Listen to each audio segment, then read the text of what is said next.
Hey, if you want to connect with people, check out the free satellite TV for North America, North American channels over the air, plus streaming over on Facebook. I've actually created this group, or a group, over at Minds and Gab and Weemy and all sorts of places like that. I got myself feeding back here over in the chat room here. There we go. Turn that off. Always tech difficulties to start off here. Oh, there. I see people in the chat room already. Minecraft Trollage is in there. Good to see you. Back to my thing here. Minimize that. So somebody here, North Mountain Films, it's a video on YouTube about rickrolling me last week with on this live stream. Anyway, I wrote and I told them what I thought about that. I wrote them, "How dare you? How dare you? How dare you rickroll me?" Now, honestly, it's you got that Rick asked or whatever, Rick Roll, the Rick Astley or whatever his name is. His song's stuck in my head now, and now I got it as my ringtone on my phone.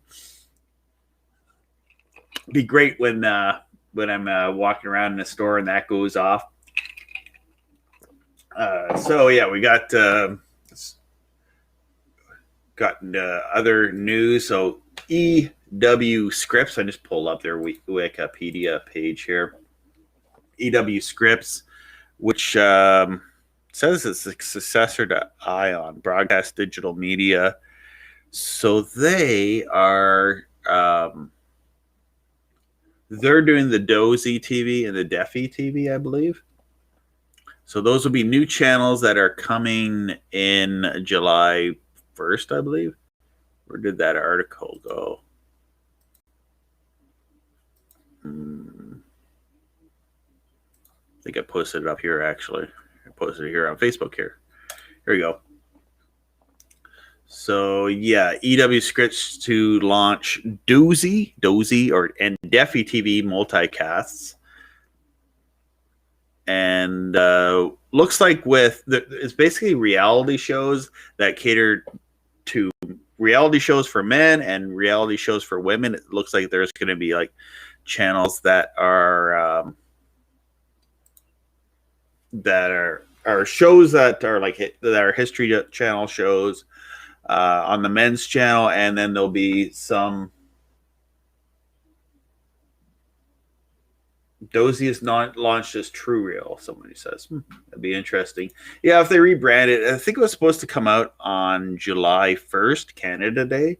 Not to celebrate Canada Day, but it just happens to be that's the day. It's also Canada Day.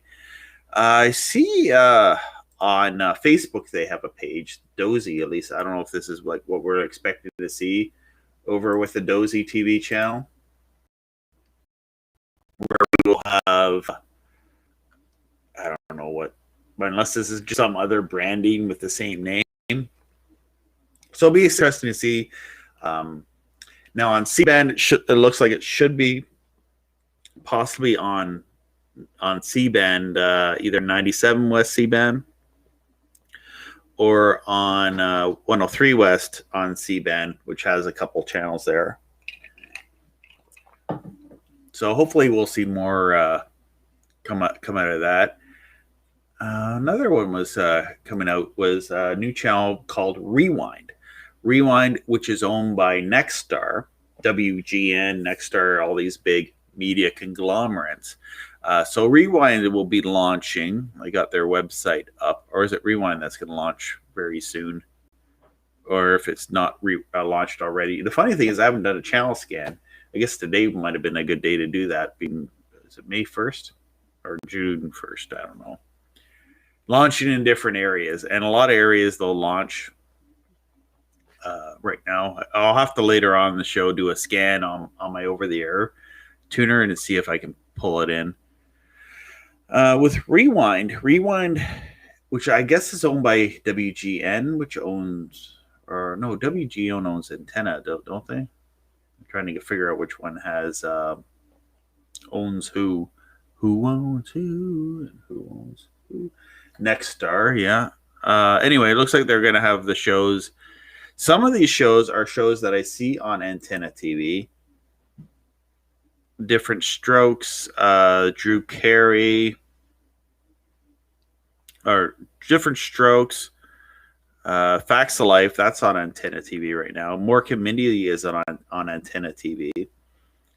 And I've really been enjoying Antenna TV. I'm kind of hoping that I hope we'll get this one, and I hope I do get Antenna TV. Hopefully, they will show up on free-to-air satellite.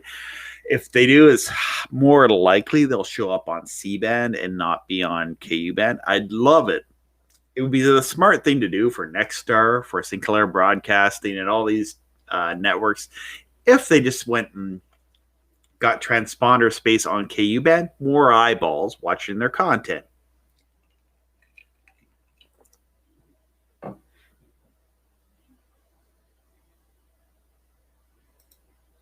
So, yeah, they got so on Rewind TV, they got shows like Becker, Caroline in the City, Family Ties, Growing Pains,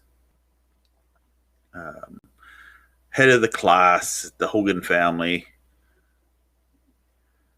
News Radio, My Two Dads, Suddenly Susan, and Who's the Boss, and Wings. I think a lot of these channels were on. They were on, and I think it's Antenna TV. This basically looks like Antenna TV. Sometimes what will happen with DigiNets between Antenna TV and Me TV, which I really like. These are the two channels that I really like about over-the-air TV, is I like to be able to put it on and kind of forget about the problems of today and watch something from the past. Like it kind of just helps erase these terrible times and makes you go back to the past where life seemed a lot more simpler. We didn't have phones. Another thing I love about watching nostalgic videos and stuff like that is before everyone was looking down at a phone, you know, like the world before that was a much different world. So yeah, this is I think I posted this there. It is.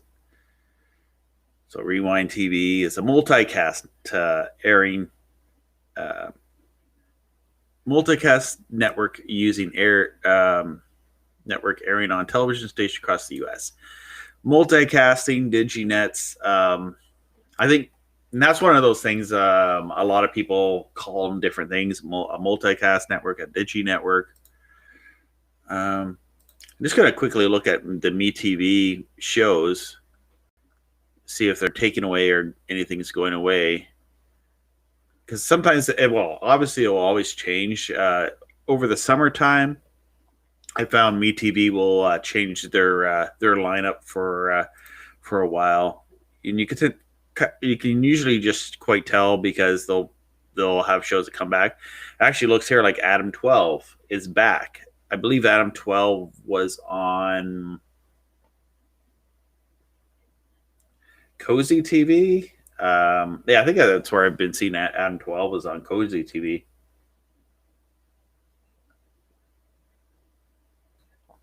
And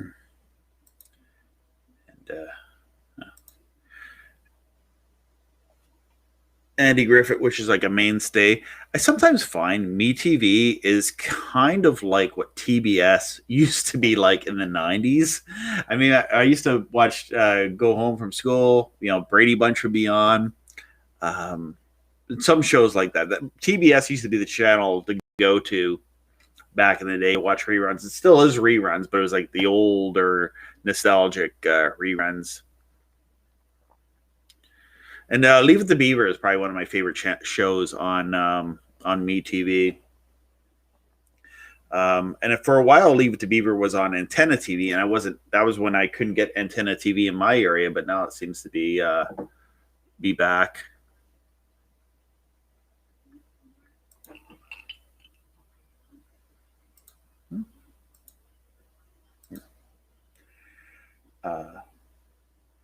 Says reminds me of Cozy TV. Yeah, a lot of these channels are very similar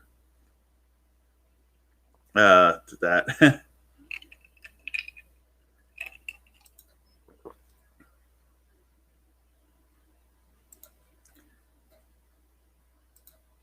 Yeah, so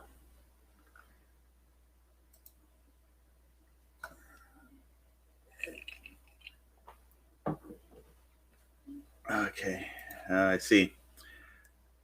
Sorry if I missed some of the comments here.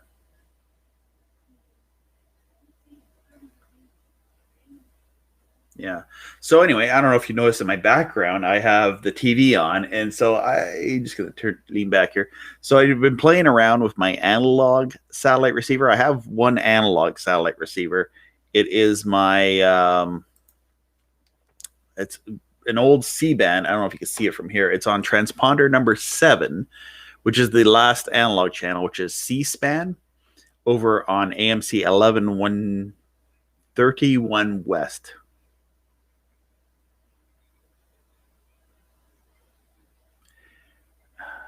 Dell Core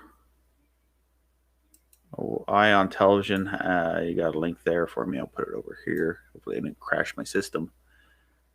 Yeah, if guys, it's kind of distracting if you post anything in the private chat. Try to, I don't know if you guys see the chat in Restream. It tends to go in the private chat and then it pops up on my screen, and then I'm trying to focus on that to close it down.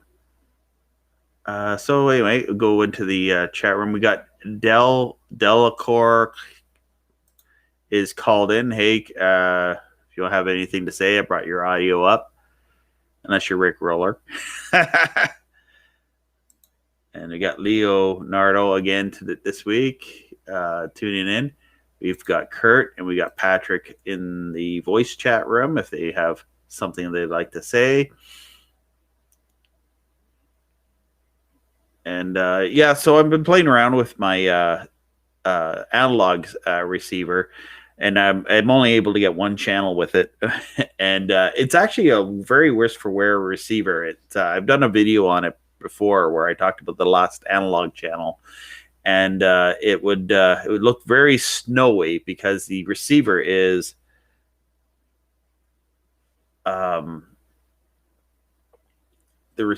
just I don't know, it's very old. It's like over 30 years old, so it's going to be a little bit snowy, and I have to pull. Maybe it got hit by lightning, but it would be totally fried probably if it got hit by lightning. And that's another thing. If you buy used satellite dishes, or you're trying to find used satellite dishes on Marketplace, sometimes they're like really rust welded to the pole or the post because of maybe it got hit by lightning at some point. It could be a reason. Not really struck by lightning, but like lightning, we had one guy in the North American forum. He was like, somebody was saying that they wanted $300 for a C-band satellite dish. I believe it was a 12-footer. But even still, we were just trying to say, well, I found satellite dishes, C-band satellite dishes, and really the only place to find a good pole mount C-band satellite dish these days is on like Facebook Marketplace, Kijiji, Craigslist, or someplace like that. And someone will post it up there, or you got to ask on, excuse me, on Marketplace if anyone wants to get rid of a C-band satellite dish. Or a lot of people won't even know what a C-band satellite dish, but a big old satellite dish.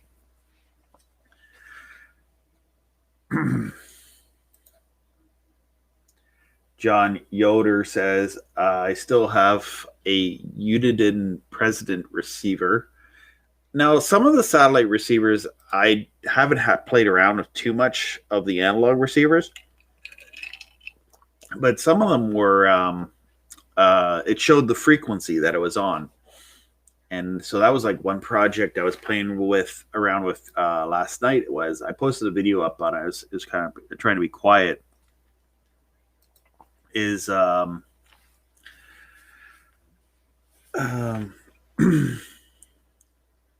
train of thought. Yeah, so I was playing with my software-defined radio just to see the spectrum analyzer of the C-band. So what I've understood is, and I'm not an expert on this at all, I'm trying to learn it, is Kurt, you're not on there. There you go. You show there's Kurt's receiver. That's probably a more modern satellite receiver than what I'm using. I'm using like one from the 80s. Like it probably didn't have like all the on. Oh, that's yours, Patrick. Okay, it's underneath. I'm confused where that was Patrick's receiver. Yeah. So anyway, that one I actually have to kind of do a funny thing with the coax cable. Like if I plug it in, it doesn't work. But if I pull it out just a little bit and get the sweet spot, it works, and I get the signal on it. But it's a little bit snowy. But a cool thing was when I was able to move for the C-SPAN frequency, when I moved the dish, because I had it upstairs. I had it hooked up to an old computer monitor, because you can't even connect this thing up to a modern TV, because a modern TV, if it gets a weak signal, you can't even get anything. You don't get any picture whatsoever.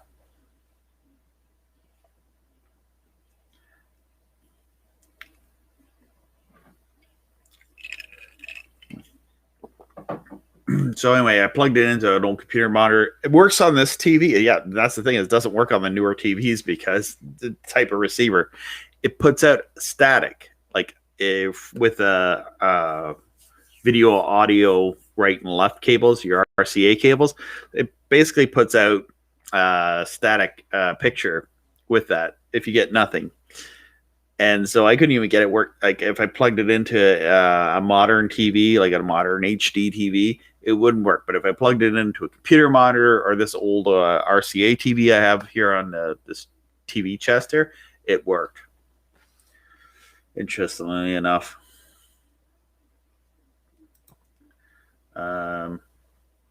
North Mountain asks, why is HEVC not available in smaller markets? Because it's just rolling out. It's brand new.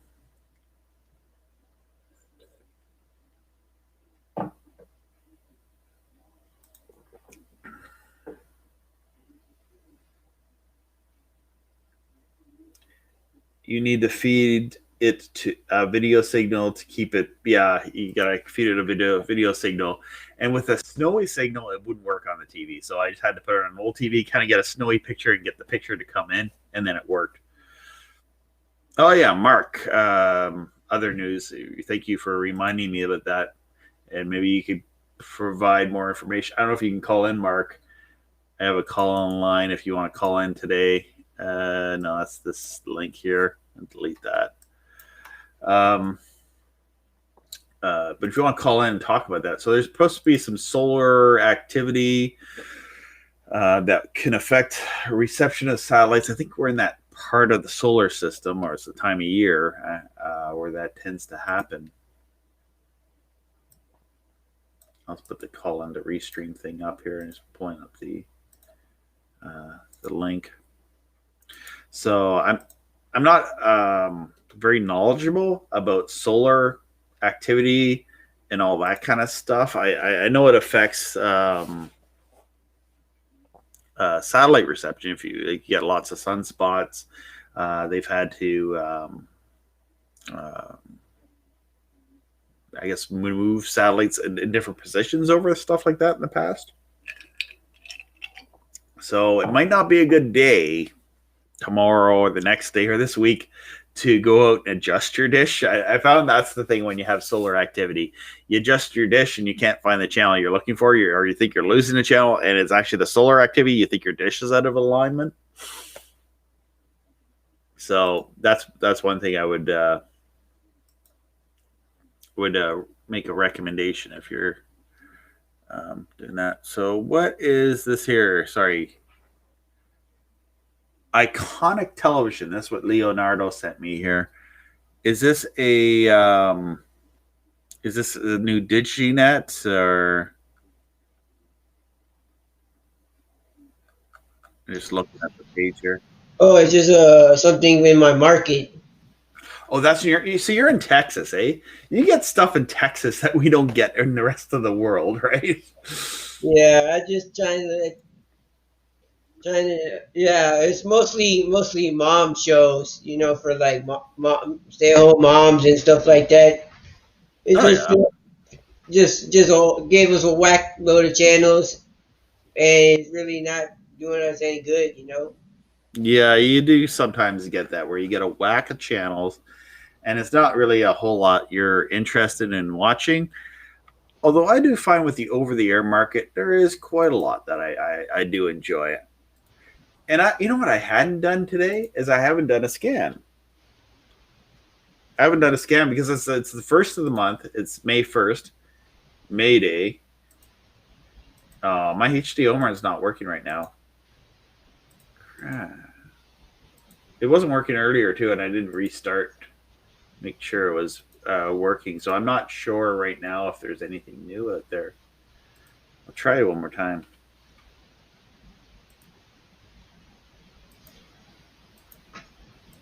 So what's happening with my HD home run is, I'll bring it up here. HD. And I was asking some friends about this week. Let's go to my live stream here. So this is what's happening with my HD home run. But and you're recommending the Tubi setup for over the air tuning.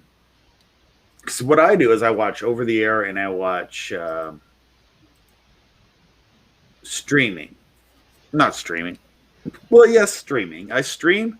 I got over the air, and I got C-band satellite, KE-band satellite. And I find there's a ton of content. Well, the only reason I'm recommending the 2B is because the Tableau, because they're running a deal right now where it's $80. And the only other option I'm thinking of is the Channel Master All in Service DVR. Oh yes. Where's it come from?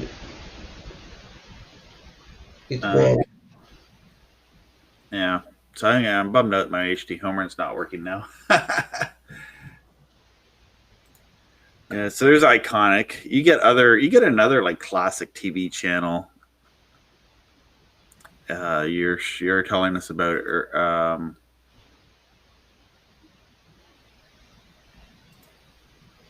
Yeah, there's a bunch of random channels in my market. There'd be infomercial channels, Mm-hmm. and they have like little feeds on there. That'll be like with like classic TV shows on there. They're using infomercials to bring in cash to revenue the channel. Yeah. And I find out, well, for over the air, if it gets any better in my area, it will. I hope it gets better in my area, and also with HEVC 3. But I'm at that point where I think where a lot of people is at the point. When do you buy an HEVC 3 tuner at this point? The HD home run was $200. I guess $200 for a couple extra channels, possibly. So I don't know if it's worth spending $200 for a few over-the-air channels at this point.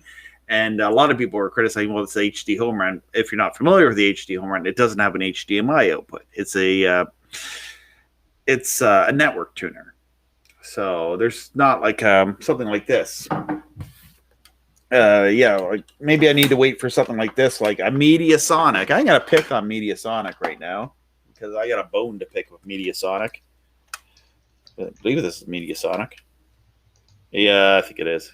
No, this is a Luritech. Okay, a Luritech. I'll pick on a Luritech. So my Luritech box, which is an ATSC 1 tuner, which the capacitor died on me because like it doesn't do anything now. Like a lot these over-the-air tuner boxes are notorious for that because they're so cheap. You got a link there. Yeah, it's a Zapper box. It's an ATS 3.0 box that's coming out soon. Oh, okay. Price around the same price point as the HD home run. Yeah, but look at the price there, right? Like that's $329. That's American. Yeah, So it's ridiculous. that's like I don't want to watch ATSC3 that much. Yeah, exactly. But it's with the price you got people have to pay if they want to be the first people to ATS 3.0. Yeah, forget it. $300. But as I say, with the lure tech, they're gonna make boxes. Eventually, there will be boxes like this that are $50 and they last for about 2 years, and then the capacitor dies on you. You gotta buy a new one. So I'm at the point now. It's like I want to get another over-the-air box. This is my follow-up on my lure tech review. This is the one I reviewed in one of my videos. It got a lot of views too. But yeah, this thing has died on me, and I had it on all the time. Like I just because it's the tuner, right? So it's supposed to be on all the time. It picks up all of my local, and the tuner I gotta say was pretty decent on, even though they're cheap boxes and they're kind of a little bit funny to operate. Like they're a little funkier to operate than some boxes. Now. I think the Channel Master boxes probably are a little bit nicer quality. I've actually used in that. I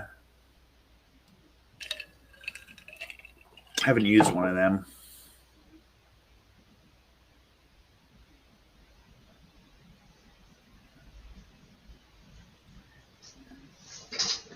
Anyway, sorry. There's a private chat. It causes me to slow down here.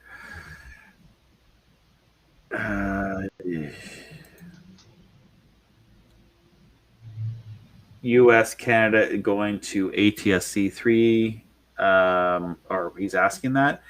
Eventually, it's kind of like, I would say ATSC3 is where 1 was in the 90s. It was launched in the 90s, but it was like at a very early launch.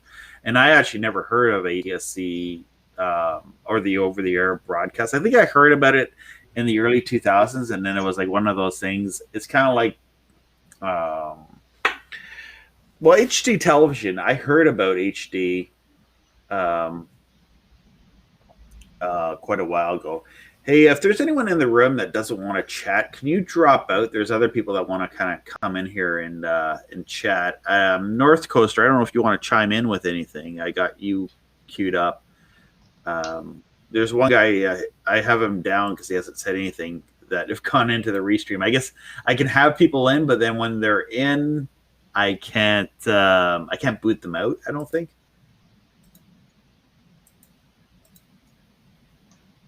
If, just allows other people in the lineup to kind of come on. There we go. I think somebody might have dropped out if they don't want to tune in. Yeah, the link's mainly if you want to call in, the call online. Although some people said the video quality is better on the call online than it is on YouTube.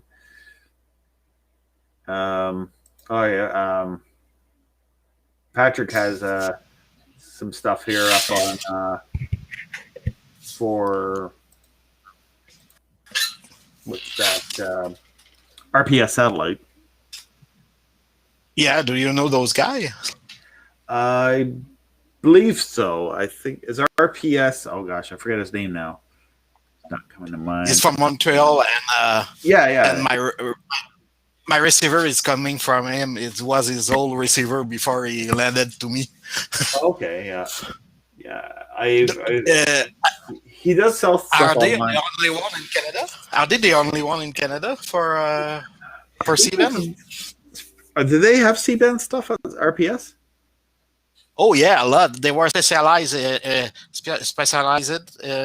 those stuff before, and the guy is actually have its 10-footer back in its garden. I'd have to look it up. I should be promoting him and his. Don't show him that much, but because it will be a promotion. Well, no, it's like what I'm doing is trying to help the hobby. Although I do, I think I have his eBay page, so I get the referral commissions. There's a Facebook page, so yeah. I think. Does he actually have pull mount C-band dishes. That's what I'm looking for, because I that's one thing I do get the occasional question. People ask me, is there anywhere where you can buy a brand new pull mount? Now you can buy the stupid mount. I don't know what they're called, the stupid mount that you see on eBay, right? Yeah. The one here. Is that the stupid? Is that what it is? Is it what you call a stupid mount? The round thing that doesn't have the you can't like scan the sky. You can't hook an actuator. It's a you set it for where you're going to set it. You don't have the actuator and all that. I think this is those mount. If I do it, oh, maybe not. Yeah, those seems to be quite pricey. Yeah, those look like professional grade. Those are like, you know.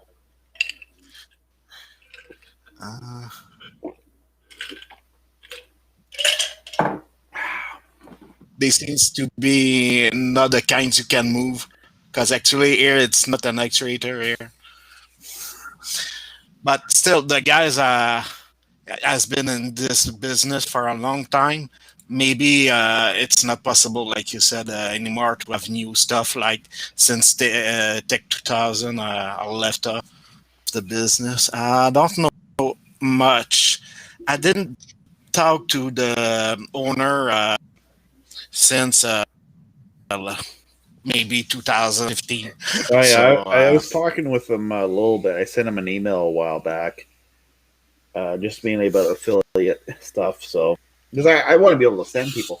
I get a lot of people coming to me asking me about what to get, you know, for where can I get this thing or this thing, and then I don't sell anything, but I can point people in the right direction, especially with Facebook groups and groups online with Discord chat, which I didn't promote the Discord link. I don't know where to stick. I put it in some videos, and so I'm not getting as many new people on Discord. But if you want to come join us over on Discord, I don't know where the link is. Actually, I'll just make one here and put it in the chat room. It's another place where people can connect and find out. I'll grab one off Discord here. I'm just going to invite people, and really. You can say something else. I need to get back to my computer. Okay. Okay. You want to? No, I'm not gonna say anything raunchy. Here, let me turn your computer off. And there's my computer, and I'm just gonna put back on my screen here. Okay. There you go. So anyway, yeah. So it's gonna work. Okay, this link here for Discord is only good for 7 days. So click on it now and jump on the Discord server. It's Discord GG, where you can. Discord's kind of like I don't know. It's a chat room thingy. Yeah, I know there's so many things out there. I think I could fill up an entire web page just of all my links of where you can connect.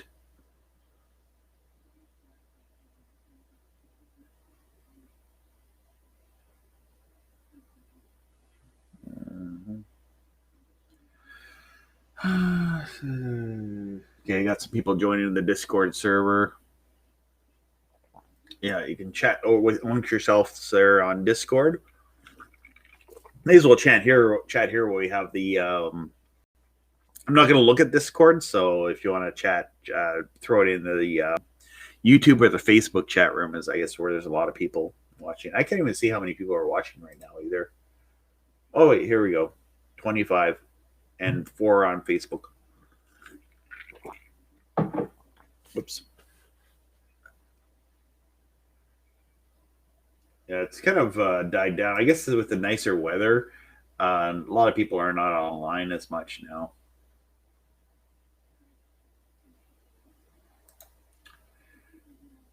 Love this live show. It is awesome. Well, thank you. Hopefully it's not too boring for you guys. I just like to nerd out on all this media technology stuff, satellite streaming and other things like that. And over-the-air TV, it's... sometimes the content isn't very good, anything worth watching, but just the technology playing around with it is kind of the fun part of it. So yeah, we're on. Hey, we're on D Live too. So we're on D Live. We're on Twitch. We're on YouTube. We're everywhere. I was out. I was checking to see if I could be on Rumble. Rumble has live chat now, but when I went to Rumble today, Rumble doesn't have their live chat for everybody yet. It's for paying customers. And that's probably why there's less channels on C-band satellite now, or not, well, even KU-band. Is streaming is just a lot cheaper. It's a lot cheaper of an option compared to being on satellite. Satellite channel could be like, $5,000 to $20,000 a month. Plus, you have to have a dedicated internet line to be connected to a satellite. But I'm surprised there's not more media companies doing that, because you say $20,000, but $20,000 is what people pay for rent for their office space and stuff like that. So there's a lot of nonprofits, but even nonprofits have gone to a streaming option because it's just cheaper to have that. And I guess you get the statistics and analytics of who's watching your content and all that. Even YouTube gives me like a bunch of analytics of who's watching for free.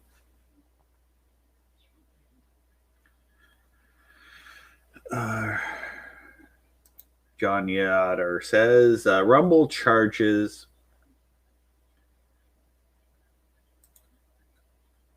Leonardo. I think Leonardo dropped off there, but I have you back on. I'll put your audio back up. Patrick's on. And yeah, you guys can share your screens and everything. It's kind of cool the way this works.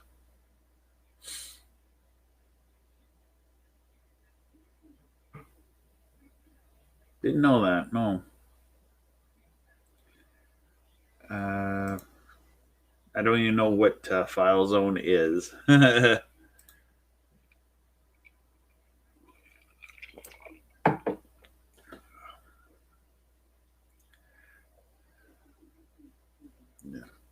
I feel like there's some news I was missing. Although we talked about the solar outages, we talked about EW and Rewind TV.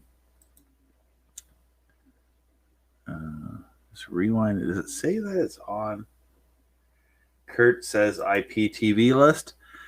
Todd, who does the list, was talking about that, and he was saying there was a dynamic IP address or something that makes it really difficult for the IPTV list to be maintained because it keeps changing out. Okay, Minecraft, behave.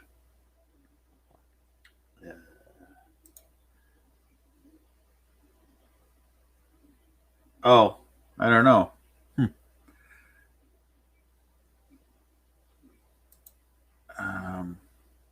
Kevin Duncan says, I saw DABL Dabble, the reality channel is leaving. I believe so, yeah. Forgot the news on that, but I think they are leaving. Yeah, they're leaving C-band. Never watched that channel. Yeah, somebody told me that. Dabble's leaving. I'm like, oh, never watched that channel anyway. Hopefully we get a 24/7 wrestling channel.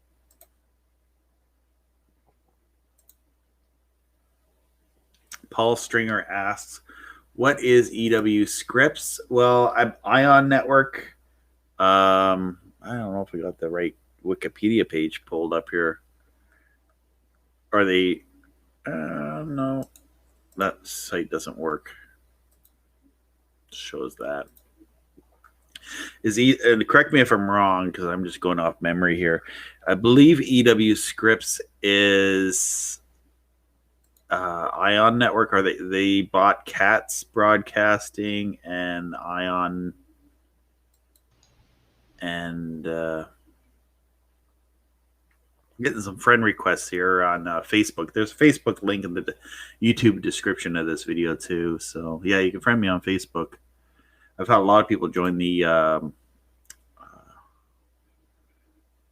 group there today. Lots of people jumping on there. EW.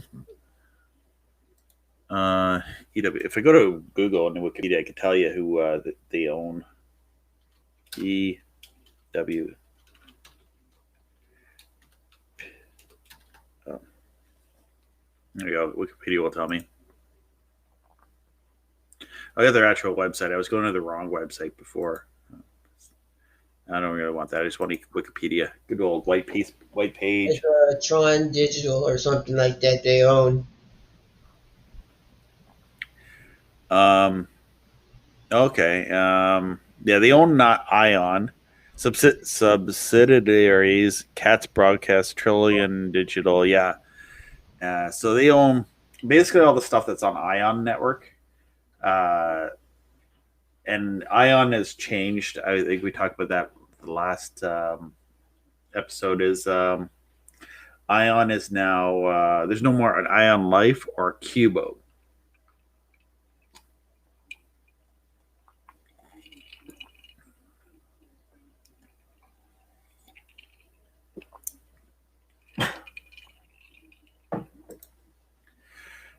Kevin Duncan says any channel that drops off C-band is bad. Would like to see it keep going strong. Definitely with new DigiNet, or what do they call them there in that article? They use that term that they're using, the big multicast. That's what the big media is calling it. Multicasting. A lot of those DigiNets are on C-band. They're not on KU-band a whole lot. Cozy TV, they're on KU-band.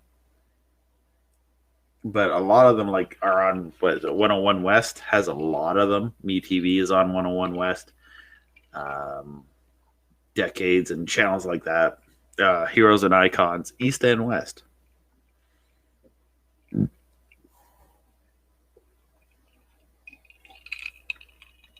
Yeah, with the IPTV list, you need to have like a playlist file. It's like just a little text file, basically.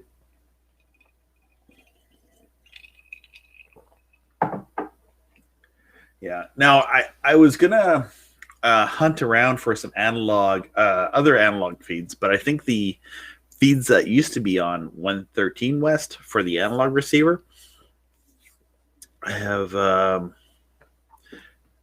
don't seem to be there anymore. And maybe someone could tell me where there is an analog feed. The only one I could find was C-SPAN, but I think there used to be analog backhauls. But wouldn't think that they wouldn't even bother doing that now. I guess the way to explain it is some transponders can fit 30 channels. I don't know how many high definition channels, but they fit about 30 channels, some high definition, some standard definition on one transponder. Where back in the old days, one standard definition channel would fit on a whole transponder, and that would take, I guess there was 24 transponders, vertical and horizontal per satellite at one time. So right now there's a potential to have hundreds of channels on C-band and on KU-band. Although we don't see as much, although there is several hundred channels that are encrypted.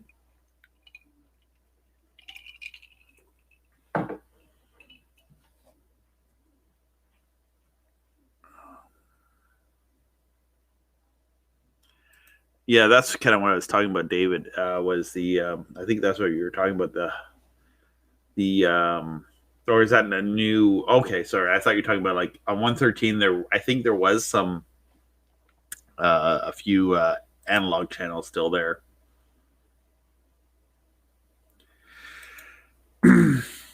Paul, I don't know. I did have one up in one of my videos, and I had a link in the description of the video. But I think that list has become, it's about a year now since I've done that video. So anyway, I was playing around with it today, and a lot of the channels the links were dead links. And basically it's just M3U playlist is a bunch of links.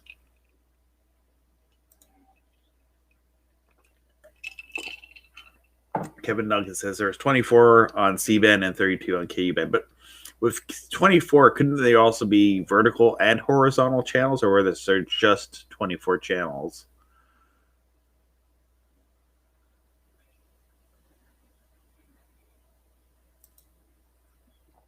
Maybe someone could ask. Minecraft's question is, why when I walk by buildings I see dishes with cut cables? Why? I don't know what you're talking about, but if anyone can answer that question. I didn't see that myself, but interesting. Hopefully I don't get more conspiracy theorists that are thinking I'm in on a conspiracy, which I don't know. If I did, I'd probably be living a lot nicer.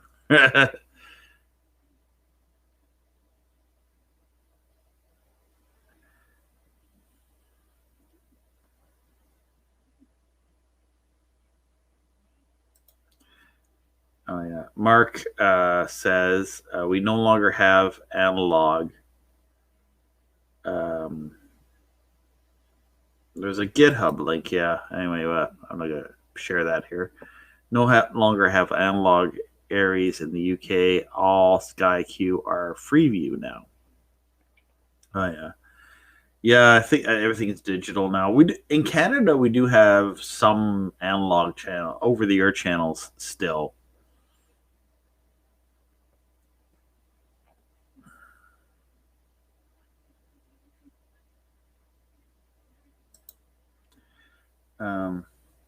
Greg Campbell. Now that the FCC's band auction has happened, the C-band will lose some spectrum, and new satellites are being built.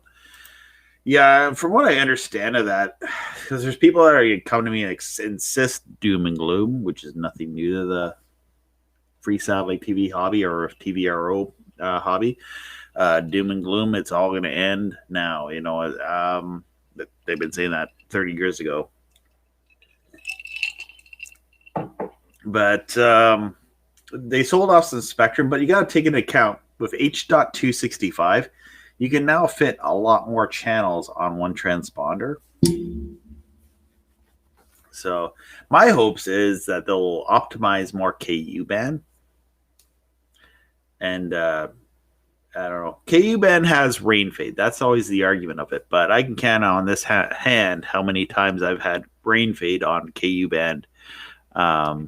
On KU band satellites. If you have your KU band dish optimally adjusted, you won't have too much of that. Although I have had like heavy rain, I guess, really heavy rain. I've lost signal.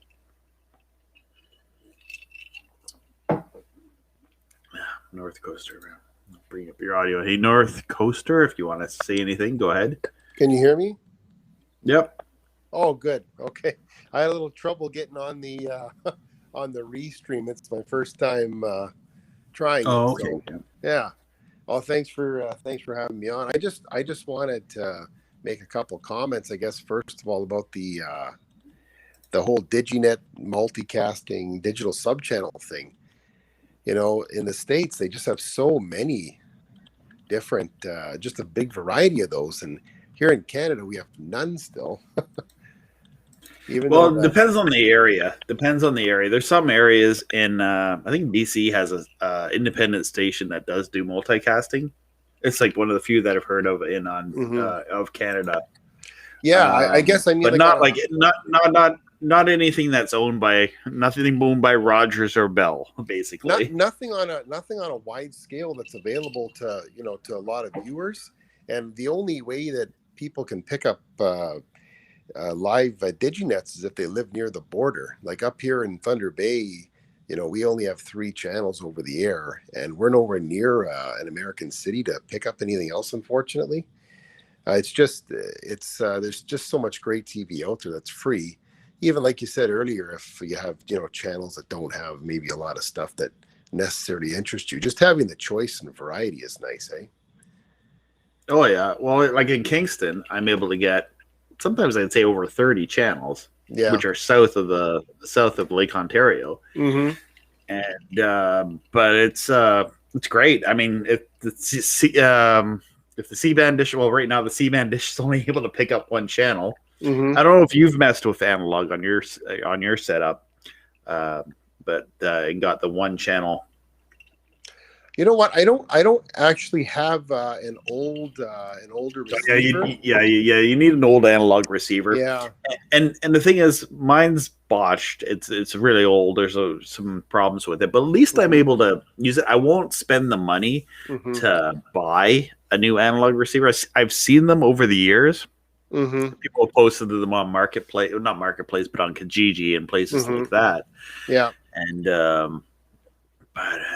it's they come up on Kijiji around here once in a while, and some people want way too much for them. I could see maybe spending $25 for one. I mean, you could waste that on lottery tickets. So yeah, but well, see, the receiver I have doesn't even do KU band. It only does C band. Okay. Yeah.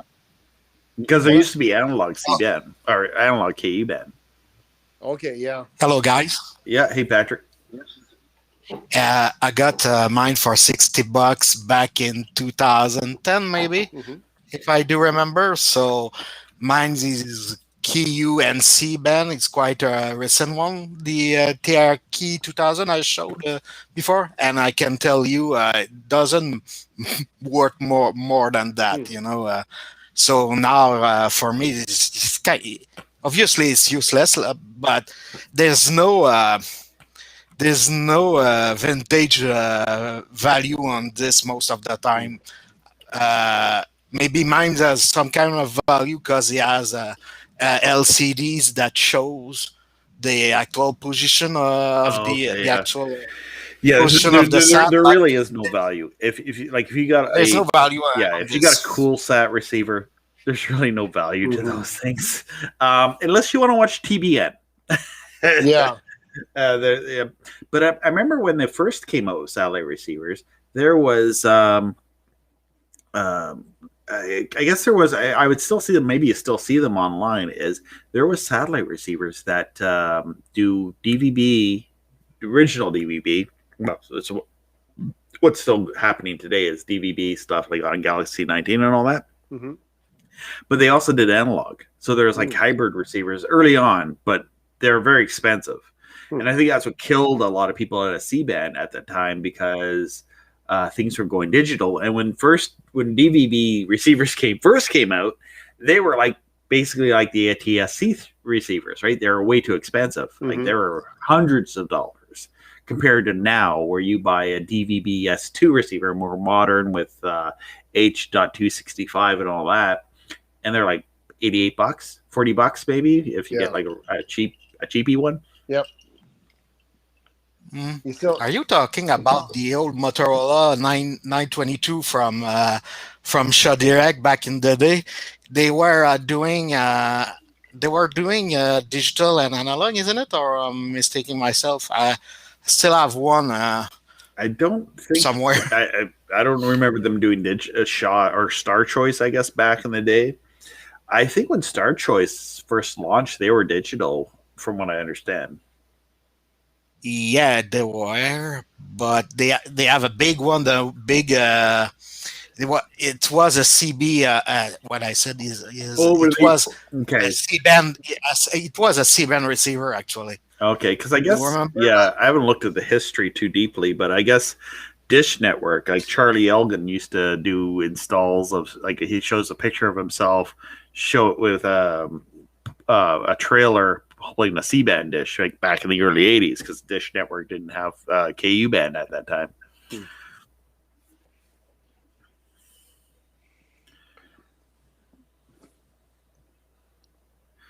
You still have a lot of people, speaking of the old receivers, even the DVB receivers, you still have a lot of people asking like $100 for them and stuff online. It's like, you're talking maybe $5-10, and like you said, they're worth able to get $5 maybe. Yeah, $5 maybe. And that's like, a lot of people buy them and they think they can get into free to air, or they do get one. Yeah. And then they scan Galaxy 19 and that's pretty much a lot of the channels on Galaxy 19. But then they say, well, all there is foreign and religious channels, because they're using like a 20-year-old satellite receiver. Well, I picked one up. I picked one up last year. It was brand new in the box for $20. And I thought, you know what, I'll buy it just for the heck of it. And I scanned Galaxy 19. I was able to get 20 channels, but nothing You should be able Nothing to that get more most than people that. want to watch. It was all religious. So Yeah, you get TBN, you get Positive TV. There's movies there. yeah, Positive was on there. Yeah.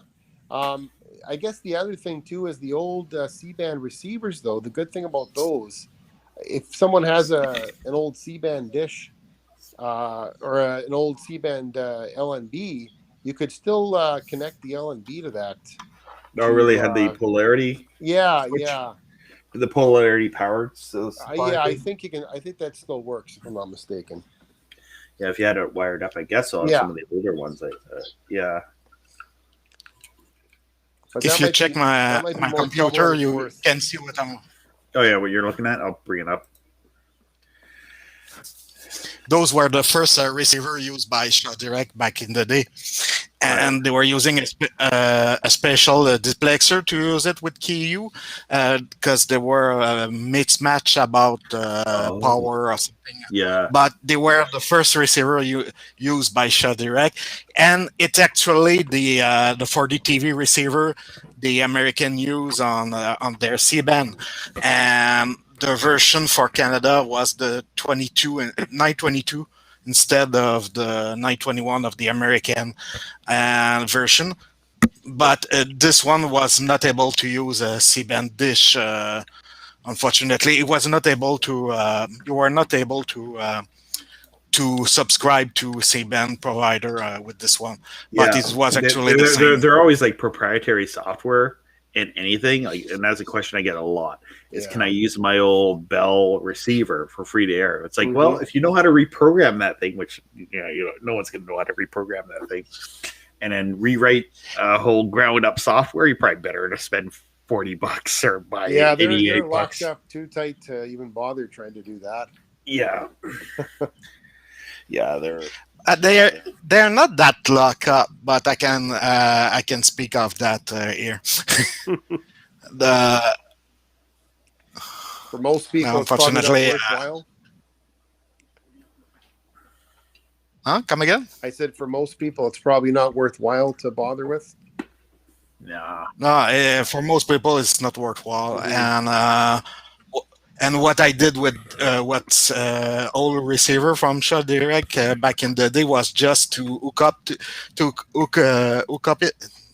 up this receiver to the KU LNB on my 10-footer, but my 10-footer was not aimed at the right satellite from Shaw, so there was a mismatch with the map and what it actually seeing. So there were some channel that was not encrypted from ShotDirect, but was not available because they were hiding the channel with the mapping on the receiver. But back in the day, if you move your dish on the wrong satellite, you get the channel. So there were some things like that you can do, and I was actually, I did remember, I was aiming at some obscure channel, but by moving the dish to the wrong site onto the wrong satellite, I did receive the movie channel, which was encrypted, but I was able to see it because it was not aiming. But that was the first time they put the movie channel in HD back in the day. So it was just at the beginning of stuff. So I remember back in the day when we had with cable to watch First Choice Super Channel, we would get the first part of a movie would be unscrambled. And like The Empire Strikes Back would be playing. I was like, oh, it's unscrambled. I come in and watch it for like a few minutes, and then go back to being scrambled. Like, we need to get this pay TV. Pay TV. We're already paying for TV, but the movie channel where you get the little decoder, which is they did that. The only good thing about those back in those days when they scrambled it and the screen was all distorted, at least you could listen to it like a radio. Oh, yeah. I used to listen to WCW pay-per-views and WWF pay-per-views. Yeah. And I was, I'm not going to spend $20, $30 for them, but I would listen to them. This is before we had internet to get getting all that. I I think for a used to do while the same big thing was here. going into Yahoo chat rooms, and someone would play the audio. Yeah. And we'd sit and listen to the pay-per-view, and they'd have a webcam with like 1 frame. The early internet days, right? 1 frame per second. Back in the day, Shaw Direct did show the first 3 minutes or so of any pay-per-view. Do you remember this? The pay-per-views on Shaw Direct was actually unclear for the they used to do that on about cable. 3 or 4 minutes. Well, see, with WCW and WWF, both WCW and WWF would do this, but it was WWF at the time, World Wrestling Federation. They would have it before, like Sunday nights. They'd always have their Sunday night program, and whenever they had the pay-per-view, they had their pre-show. So Sunday Night Heat would be the pre-show, and WCW Main Event used to be the pre-show show for the. So Main Event would be live when they'd have a pay-per-view. Another fun thing to watch on YouTube is you can see the wrestling feed or the wrestling. There's a channel on YouTube in Daily Motion where they recorded a lot of the behind-the-scenes stuff from back in the 90s. So you see like Chris Jericho rehearsing for his promo on the satellite feed and things like that. Good old Y2J.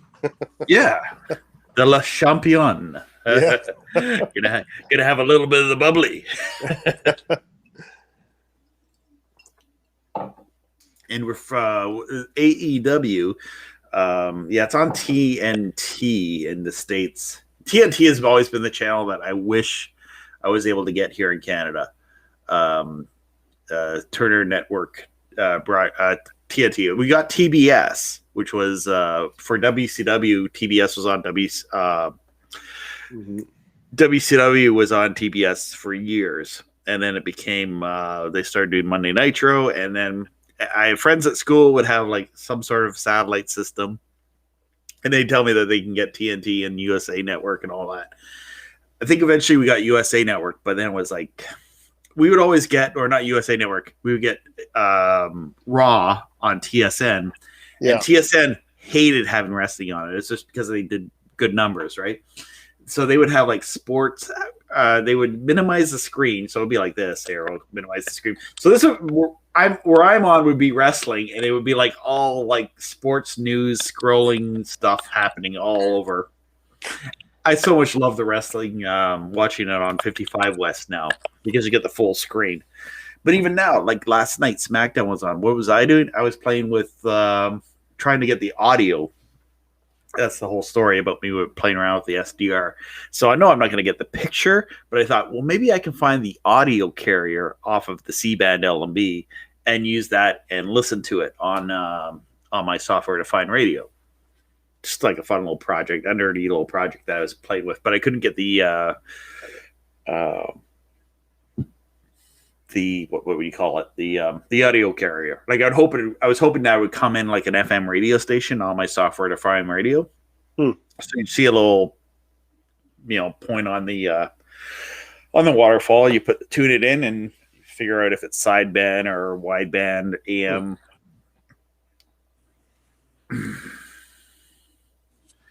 That's a really long thing, Paul. Huh. I'll read it on screen here. I trust Paul. When I was in New Zealand, we had Sky TV. I didn't know you lived in New Zealand, Paul. That was pay-per-view. We only had 6 channels, and you had a little card that would put the decoder, and apparently they said it's impossible to decode because it's every 30 seconds the receiver would change the thing. That seems to be what they were doing back in the day. Sky's everywhere, eh? Sky's everywhere except for Canada and the US. Like Sky's in Mexico. I don't know, it's the same company, like the Rupert Murdoch Sky TV. With they had it in the UK originally, which was the first satellite TV network, and then became is that Rupert Murdoch or I don't know.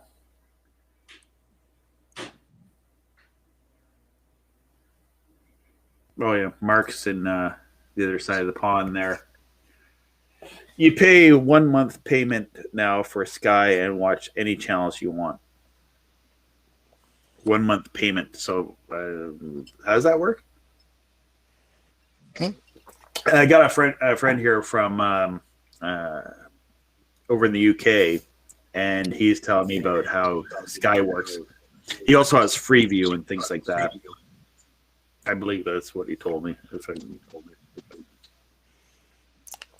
Seems like Europe has a much bigger set of options as far as free TV goes. A lot of their satellites, they have, it seems like hundreds of channels on them. Yeah, it's always been that way with Europe, where Canada and US has always been, well, at least in the US, over the air is a big deal now. Yeah.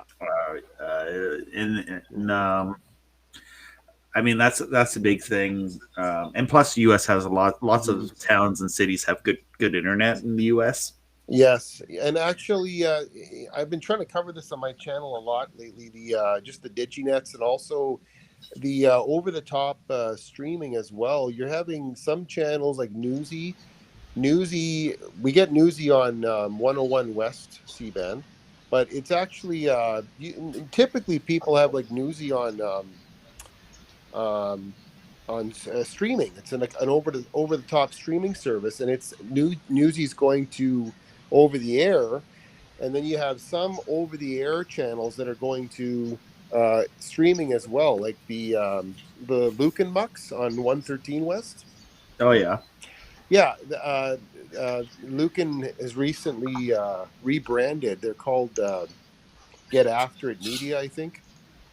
But they recently launched a streaming service of all the Lucan channels, so you can actually watch the channels free now, live on their streaming. Smarter thing to do. To do. So it's live more TV and on demand. So you're seeing a lot more of that too, and so the over the air coverage in the States is definitely flourishing. Well, even with streaming services. Streaming has been big in the States. Where in Canada, we had the two large companies, Bell and Rogers. Mm-hmm. Rogers had, was it Show Me? Rogers?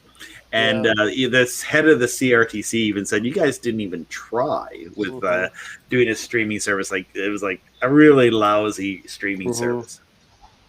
Well, the problem too is you have these large companies like Rogers and Shaw and then Bell, and a lot of them, like Bell owns CTV, for example.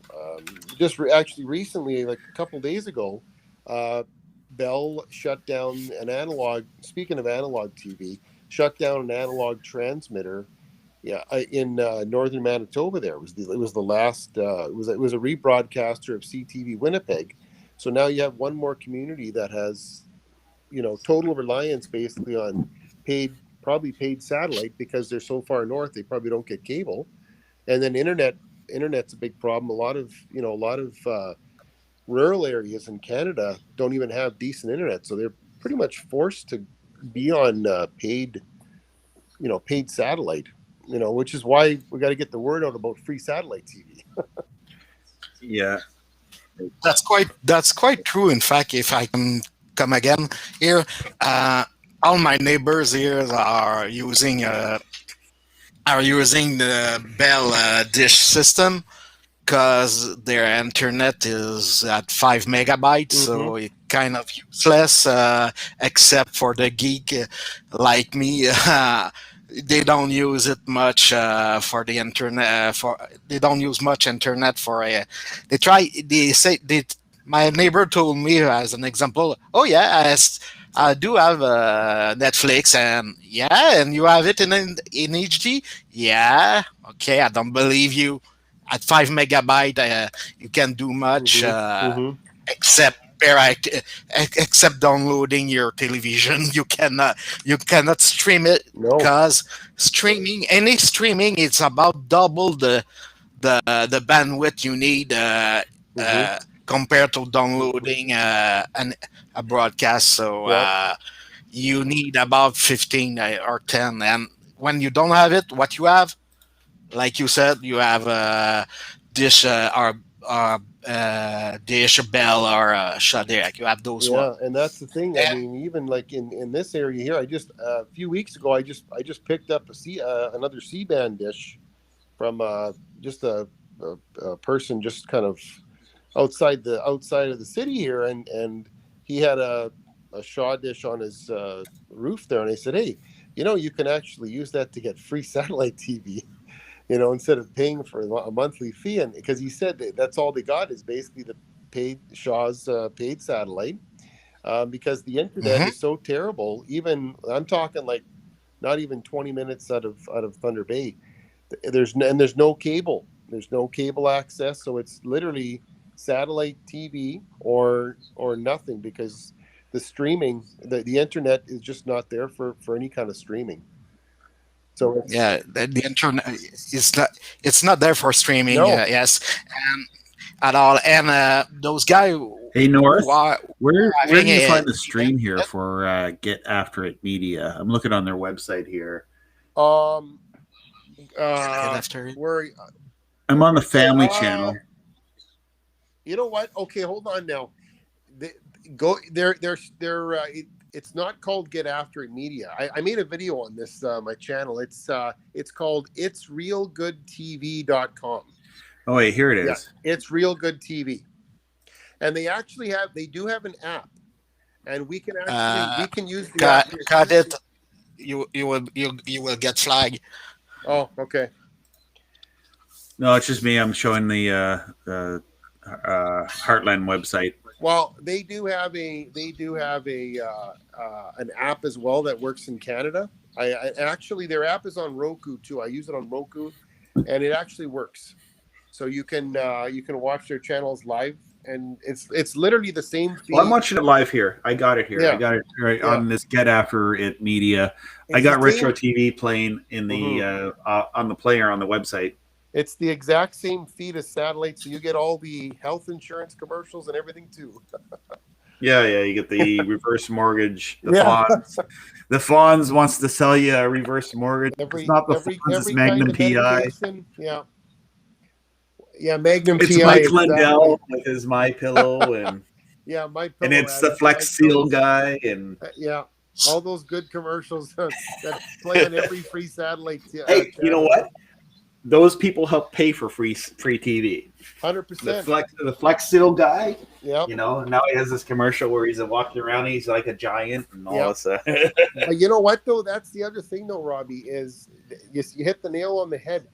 Even streaming, ad-supported free streaming, that's becoming the big thing now. Which the advertisers like that, TV. The advertisers like streaming even better. Because you get analytics, you get personal data and analytics that you won't get with broadcast. So I hate to say that, but it's like it's the reason why streaming will take over broadcast media. Yeah. The old media.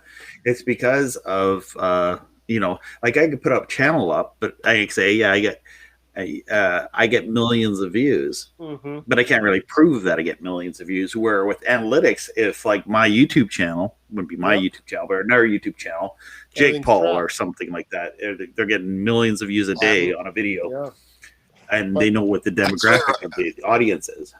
Yeah, absolutely. You're quite true on this, Robbie, but you got to think about this. It's better TV for the broadcaster, but for the rest of us, it's quite the same. So what's the point? Yeah. Well, I mean, we got internet, and I think with Starlink, that's the game changer for people who live in rural areas. Another question I get so much is, can I get free internet with my old satellite dish? And I'm like, no. But it is probably the most commonly asked question. Free internet? No, you got to pay for it. That would be my dream. Well, the bandwidth is not enough on C-band for any internet usage, because at 3 or 4 gigahertz you cannot carry much on this. The bandwidth is not as high as a Ki band or Ki band, so it's kind of pointless. So it will never be done.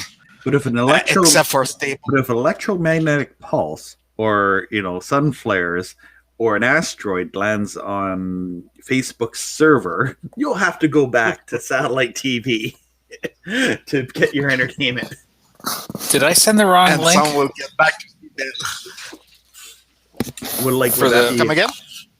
For the retro TV?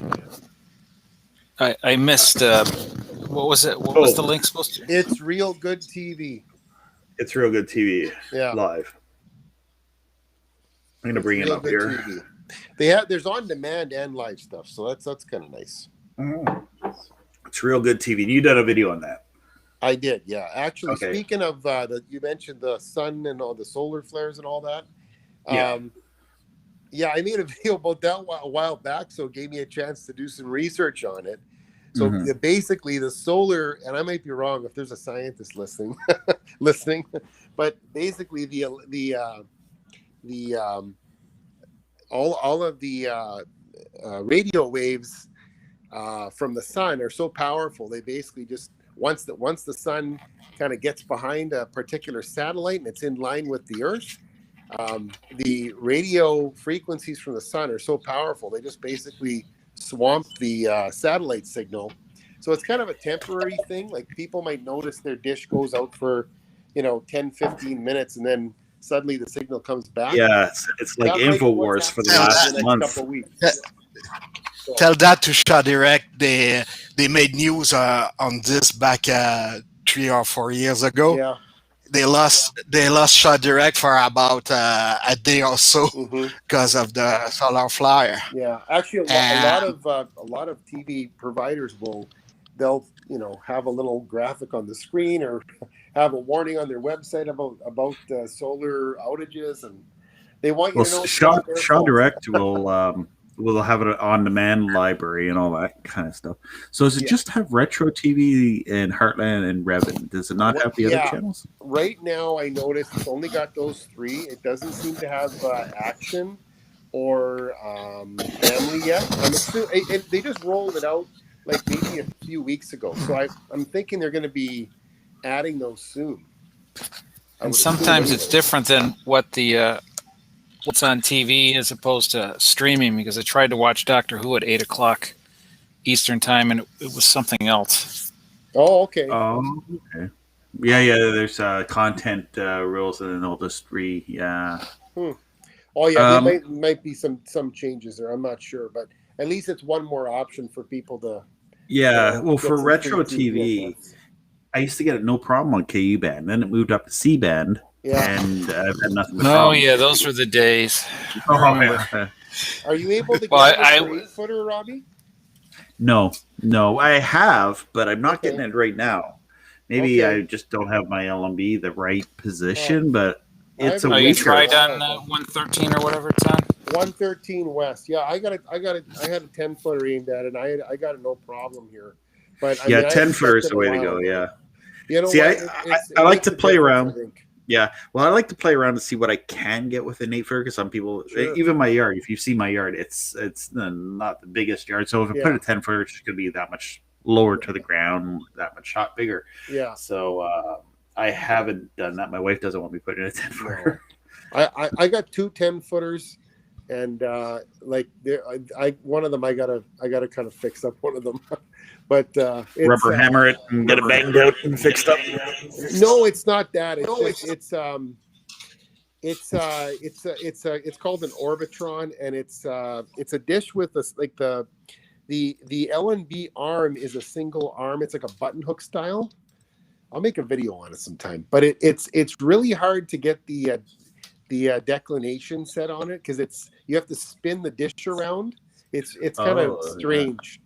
Yeah. I got it on 97 West right now, and it comes in great. I actually can pick up some channels on 99 West. I can get the family broadcast on a good day. Oh yeah. It needs some tweaking though, that's for sure. I'd like to get a 6-footer, a little 6-foot mesh dish. I think that would be a fun one to try. It is, yeah, it'd be fine. I mean, there'd be a few satellites where even a 6-footer would be fine. You park it on that and you leave it there. Yeah. That would be my if I had a, if I ever move or whatever. Well, I don't know if C-band would be around then. I would just have like a 10-footer and an 8-footer, but I'm not able to do that. I'm just curious about this. You know how you can gang your antennas? Like you can group 2 antennas together. Can you do that with satellite? Group 2 satellites, like to add gain? Satellites at the same point. To add gain to the signal, you mean? Yes, like make it. No, make it it's stronger. not. It's not like radio frequency. No, you'll probably end up blocking the signal with one dish, more than likely, I think. Yeah, it's not like in the movie The Arrival with Charlie Sheen, where he networks a bunch of C-band satellite dishes together to pick up the aliens' transmission. Not at all. In fact, they're using software to do that. Yeah, the thing is though is this is why it would be really nice to see a lot of these, like the CATS networks that Scripps bought. They have Ion, now they have Court, Bounce, Laugh, Grit, and Mystery. It would be nice to see those kinds of channels migrate over to KU band.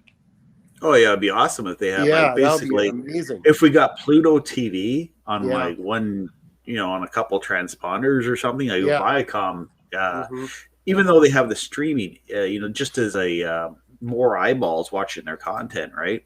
Well, the thing is that it's all like, again, it's ads. And for a company like Viacom, it'd be nothing for them to have a couple transponders. Yeah.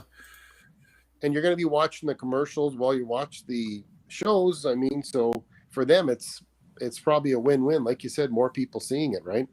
Mm-hmm. Yeah. What else? Oh, there's a lot of people don't know this too. There's a DigiNet called Fave TV. Fave TV. CBS put it out back in December and basically said nothing about it. Oh, really? FAVE. Yeah, I think it's only available in about 40% of the U.S. right now, though. Yeah, some of them I think Leonardo. Is that the one that's in your hometown? No, that was Iconic. I think he said. Yeah, it was Iconic. Yeah, but what's the one that has all the old shows? Well, it's an infomercial channel. And what they're doing is they have sometimes they air timeless TV, which is a lot of cowboy shows and older shows like Beverly Hillbillies. I wonder how many of those are actually public domain. Because I remember these on KU band on Galaxy 19. There used to be a channel called River Broadcasting, and all they showed was public domain stuff. I don't know who was supporting them or whatever, how they were funding themselves. Not really a whole lot of commercials. It was all old public domain cartoons and Lassie and stuff like that. I don't know if Lassie is public domain because some of the stuff is so old. Like, how do they still have a copyright on it, right? Viacom. Are those channels Are those channels like our TV, the black and white channel we get on C-band, which has old classical music stuff? Classical. It's called our TV, I think. Classic Arts. Classic That's Arts. on 101 West C-band. Yeah. Yeah, Classic I think that's Arts, I think that's affiliated with PBS. I do know that in some markets where they have PBS, they do have Classic Arts showcase. Yeah, probably as a DigiNet to the main PBS, I would assume. Yeah, because they're so low res, it's incredible. Oh, really? Yeah, I think they're 320 by 240 maybe. Their resolution is quite bad. It definitely looks classic, that's for sure. I thought they had a C-band HD feed. They do. They have Classic Arts in HD, and I think it's a bit better. But I mean, it's all very old, artistic performances and stuff like that. Yes. Yeah. Okay. Yeah. I'm surprised there's not a classic sports channel like just shows old sports games or whatever. ESPN Classic. That will happen probably. That will happen. It's kind of like how we're getting old reality shows now recycled because they've gotten their run on cable. Yeah. It's like on cable they rerun all these shows to death, like Storage Wars. Yeah. You know, overpricing stuff. Yeah. This C-band satellite dish, they'll probably say it's worth $1,000, like, or you know, because it's new, right? For an old smelly satellite dish from a smelly locker. I've got both a 5-foot and a 6-foot C-band dish, and I want to get a bigger one. Yeah, well, I get a 10-footer. Yeah, I want to get a 8 or a 10-footer. Yeah, 10-footer would be the way to go. This far up north would be the way to go. Yeah. Oh yeah. 10 I have 7 of those. By the way. Oh, you have a few extra? I have a few extra dish 10-footers. Yeah, 10-footers. 10-footers are not that hard to find, I guess. No, you know, up this way in Thunder Bay, all you find is 10-foot dishes. There was one guy that had a 6-footer, and I actually saw him outside one day and said, "Hey, are you still using that?" He said, "Yeah." I said, "Oh, darn." But it's almost all 10-footers this way. Yeah. Well, you know, honestly, it's probably where you're going to want to go, especially if you're in an area where they're going to be putting 5G towers in your area. And you may want to have to get a newer, better LMB. But I don't know. I like my titanium LMB. I think it's done well for me on my. And see, that's part of what I do is I want to be able to see what I can get with the 8-footer, or with the 4-footer. That's kind of the fun of it. Oh, for sure. Yeah, but sometimes it sucks. Like I miss out on a few channels, like the retro TV channels. I think anything with the lower symbol rate, sometimes it doesn't work as well. I guess it all depends on what frequency it's on. Yeah. I have a crazy idea for you, Robbie, for your problem, for your little dish, your 8-footer. My crazy idea is take some aluminum foil, paint it gray, put it at the back of your dish, and voila, you have a plain dish. I think the focal point would have to be changed to be able to get that extra signal. That would take some MacGyvering, I think. Yeah, and yeah. Oh, I wish I could say Go Gadget satellite dish. It's just have like Go Gadget C-band. Yeah, and then have it come out like an umbrella. Actually, you make me think of Cartman. I want this dish that went out of his butt. So they might say something. Your HOA might say something about having a large dish in your front yard, but if you have a giant beach ball in your front yard, let me pull up that eBay. Oh, the bouncy castle satellite dish? Yeah, my kids would love that.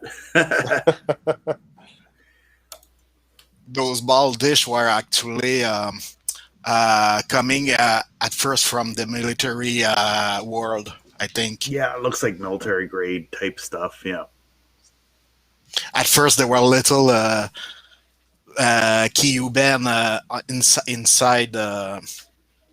inside green khaki stuff, and they put it. And those dish were able to aim outside of the arc. Also, they were also able to aim outside of the arc, if I remember. Oh yeah, military grade stuff are able to aim at anywhere in the sky. There it is. There, I'm gonna pull it up here. There it is. There. It's like, yeah, if you want to, only $125,000 for a giant beach ball. Take on a mortgage for your satellite dish. Yeah. But you can broadcast with those dish. Yeah, that's probably where. Yeah, it's probably where that's. Yeah, it's got the. If you see, you have the buck converter for this for broadcasting just at the bottom. Those big white bucks are the actual transceiver. Oh. You'd have to have a license to broadcast, so I think. Yeah.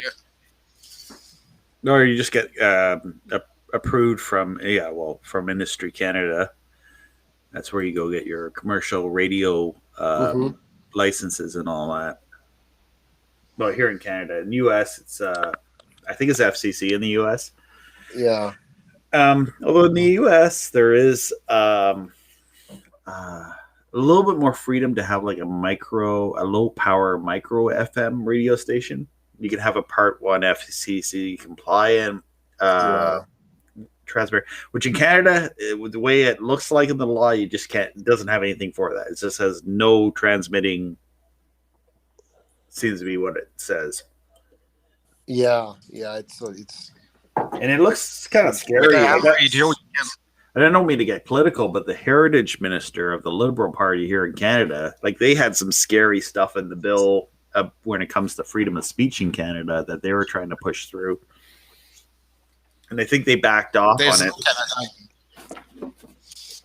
But they were like, the problem here is there's no Canada anymore if you're following the law.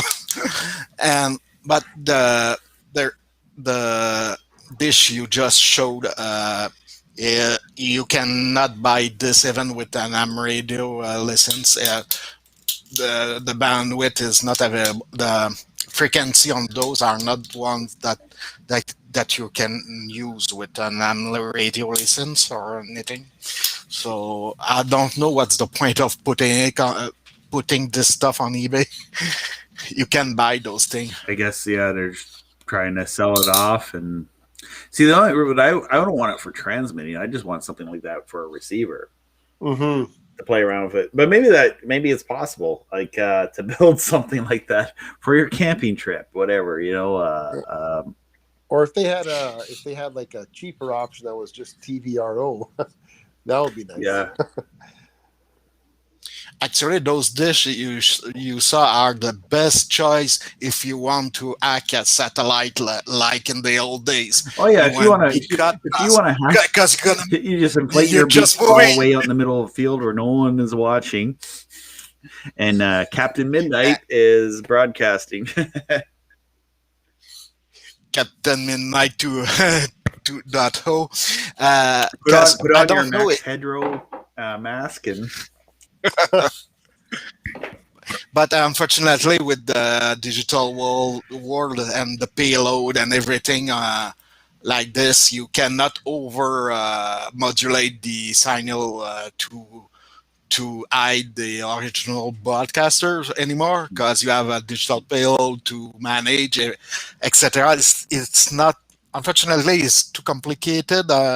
What we do with the frequency. Kevin says he's got his 10-footer up, and it's awesome. He had an 8-footer. So do you still have the 8-footer up? But he had a 4-footer as well. I think maybe he threw the 4-footer away. I don't know. Is there 4-footers that are mesh disc? Is it right? No, like what I have, my 4-footer. Well, I could put a C-band LB on it, but my 4-footer is the actuator died on it, so I don't know where. Probably need to get a new actuator for it. It was like not even. 4-footer must be awesome for KU band though. Oh yeah. It would pull in like the weak KU band truck feeds that would sometimes be really low quality. It was great for that because it was almost like a professional grade KU band receiver. Yeah, so for watching some of the like kind of like the news truck feeds, because they always tend to be really weak signal.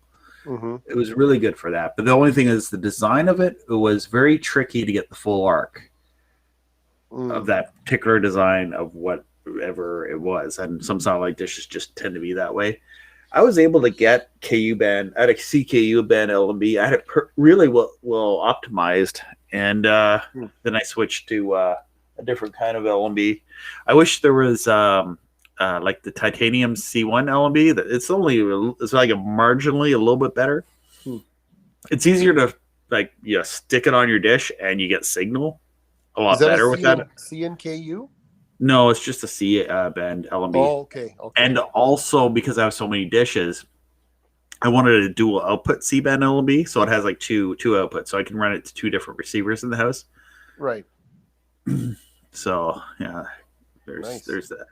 Yeah. So over on C-SPAN, I never watched C-SPAN, but I watched a bit of it today. There's a show on there called Washington Journal, which is like a call-in show, so anybody can call in and say whatever pretty much on this. Probably is several fun clips on YouTube where people pranked it and all this. Is that the analog C-SPAN? Yes, that's on the analog channel. Okay. So I was sitting watching that this morning. And it was like it was kind of fuzzy with the old receiver or whatever, but it's kind of I never actually watched C-SPAN before. I watched CPAC, which is like Canada's version of C-SPAN. Not as exciting. We did have it in analog back in the day, I think. Yeah. Well, we did have a CPAC. Did we have an analog CPAC back in the day? An analog? You mean CPAC? It's on right because here. I do remember. I watched some. It's on right here on my TV here. That's what's playing. This is C-SPAN. It's C-SPAN. It's the only analog channel left on satellite in North America, and it's using a whole transponder. They can fit 30 channels on this. It's the U.S. government.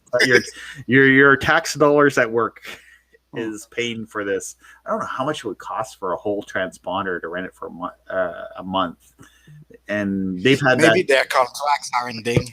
That's probably because their contract are just ending on this. For the they're shutting down. They're shutting down the C-SPAN. C-SPAN. So they're going to be so they're not C-SPAN. Not C-SPAN. Someone's echoing on me. Oh, that's me. Sorry. But they're shutting down C-SPAN. I think in the fall, if not earlier. So you won't be able to pick up C-SPAN anymore. So. Where are they going? They're just not going to be on analog C-band because they're online, they're on cable and all that. I think they only had it for like a few old cable systems, but they can switch that back to analog. Oh, someone says, John says, actually Comcast owns C-SPAN. I'm not sure. Are you sure? Because Comcast is. I gotta bring your audio down. That's feedbacking. Because I thought they were. I know cable funds them, but it'd be interesting. Yeah, probably a cost-cutting measure for C-SPAN anyway.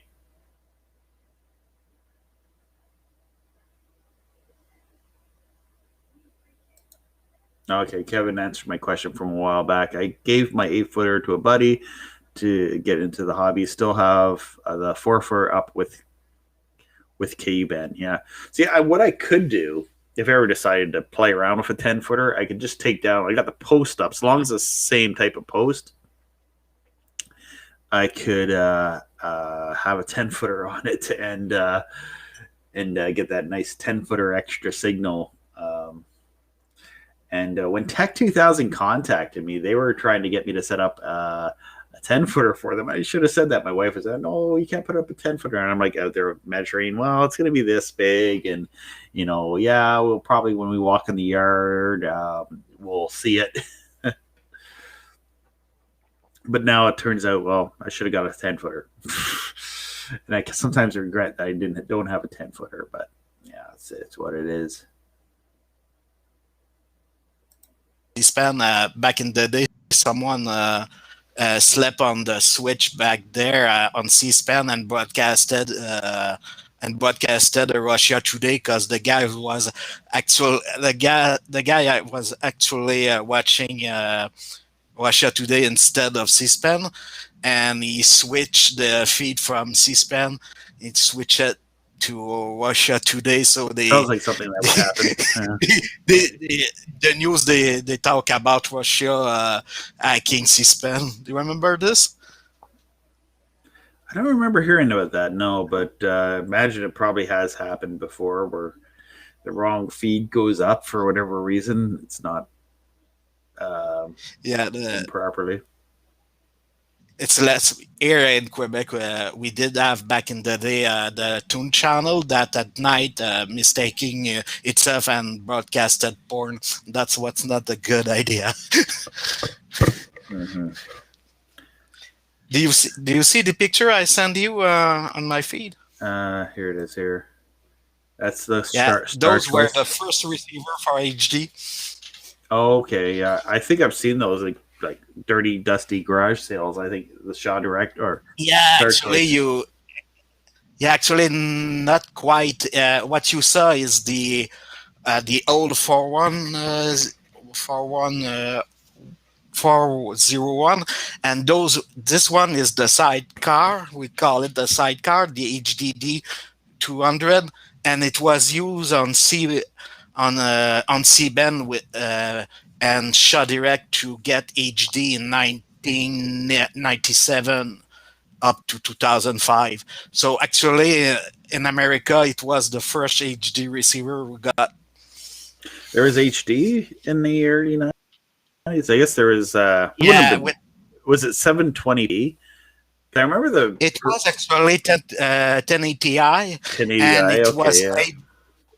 it was possible because of the sidecar that was hooked Okay. to your receiver, and it also served as an upriser signal converter, so you can watch SD channel on your newly bought 12,000 TV back in 2000, $12,000 TV back in the day, the old plasma one. It was used for that, and that was actually the first receiver we got that was able to do HD. Yeah, because I For remember some HD TVs coming out, and it was like, see, I remember when they used to say in stereo, when they used to advertise TV channels in stereo, but you actually had to hook up a stereo to your cable and tune it to a special frequency to actually be able to get the stereo, like much music in stereo. It wasn't actually back in the on analog the days. FM band. Yeah, Yeah. back in the day, And those things were huge too. I mean, they were like, it's a full unit, a full U1 unit. In fact, if you put a slider, you can rack mount it. But back in the day, I was not that rich, so I was not able to see to have a $12,000 television, yeah. so plasma television back in the day.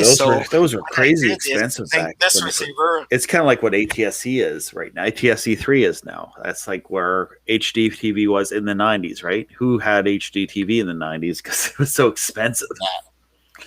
And The funny thing is that I was hooking my 21-inch computer monitor on this, and that was incredible. The picture on this was incredible when you watched HD TV back in the day on a 21-inch computer. Computer monitor, yeah. Well, it's like even that. That was only computer monitor. The only receiver you can do that was this one. Yeah, because it has RGB HV signal out with so you were able to hook up directly your PC monitor if you don't have a money for so that was actually the first time I saw HD TV was back in 1995 on a broadcaster show. I actually saw it in I think earlier than that, early 90s. Is they had one on display at where CTV News back in the early 90s would do their news from where the Ottawa X was. So down wherever that was in Ottawa, and they had a little thing in there, and it was actually they had an HD TV on display there. First time I saw one. And I've seen them in movies, right? And seen them on TV promoting, HD TV is going to be the future.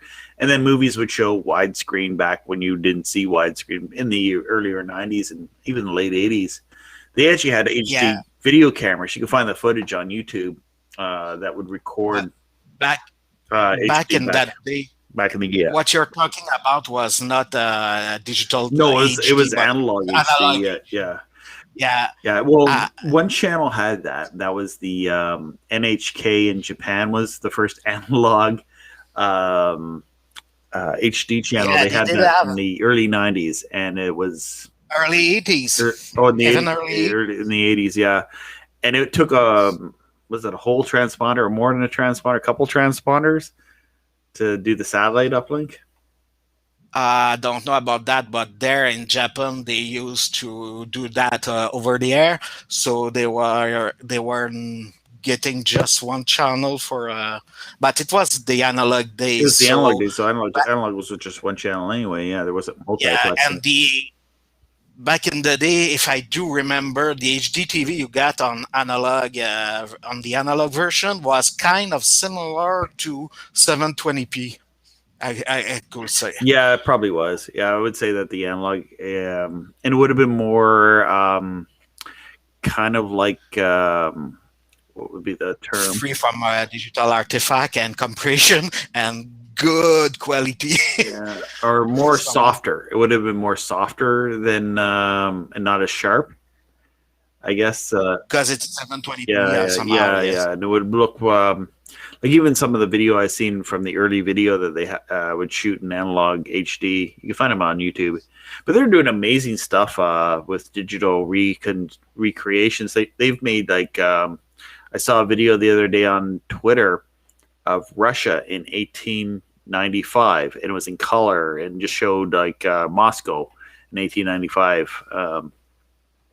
And they reconstructed all the, digitally remastered everything and, colorized it and everything.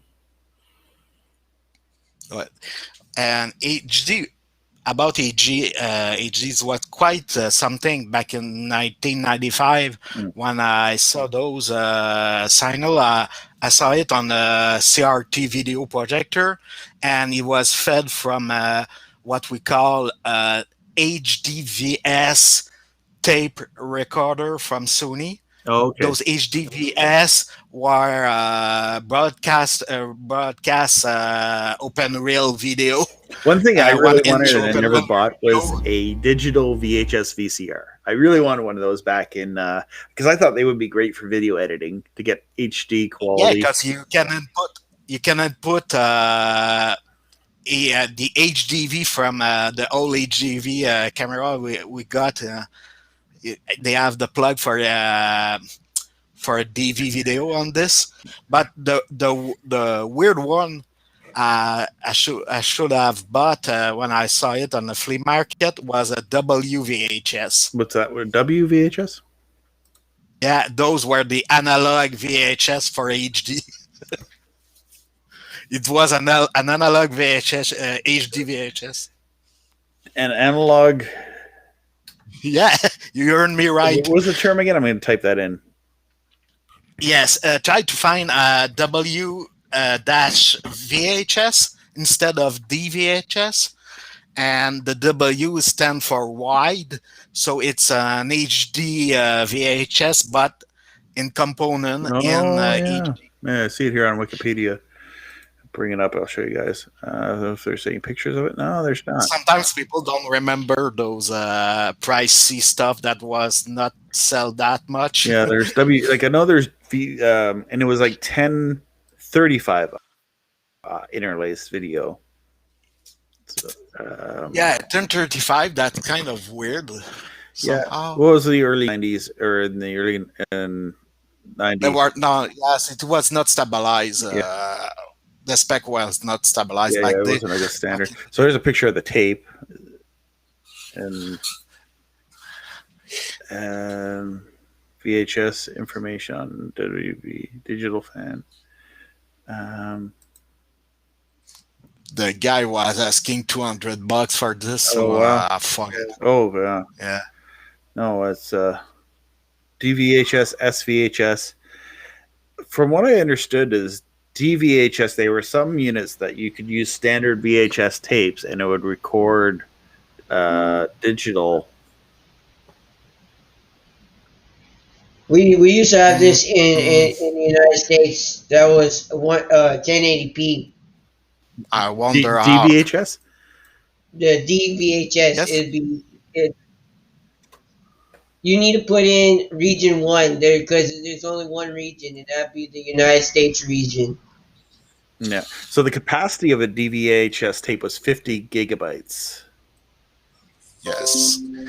For that And time. I did have a software that was able to put actual computer data on this back in 2005. Yeah, there was that. Yeah, there was videotape VHS there was software that could record it. Yeah, you can use those VCR as an backup tape.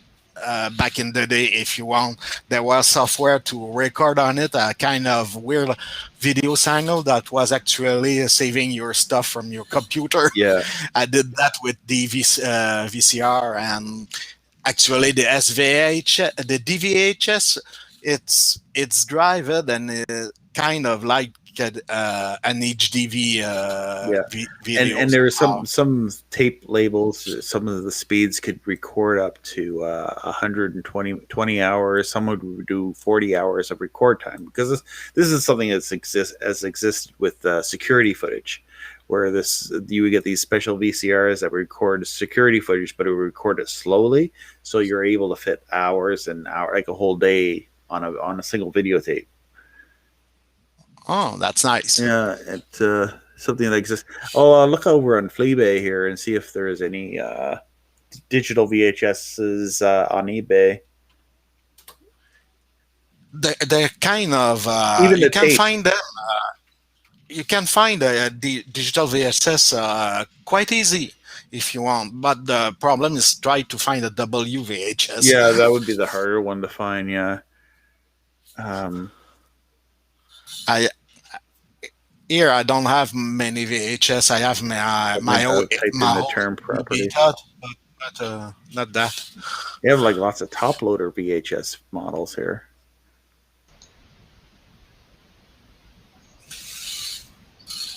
And there's digital Betacam too.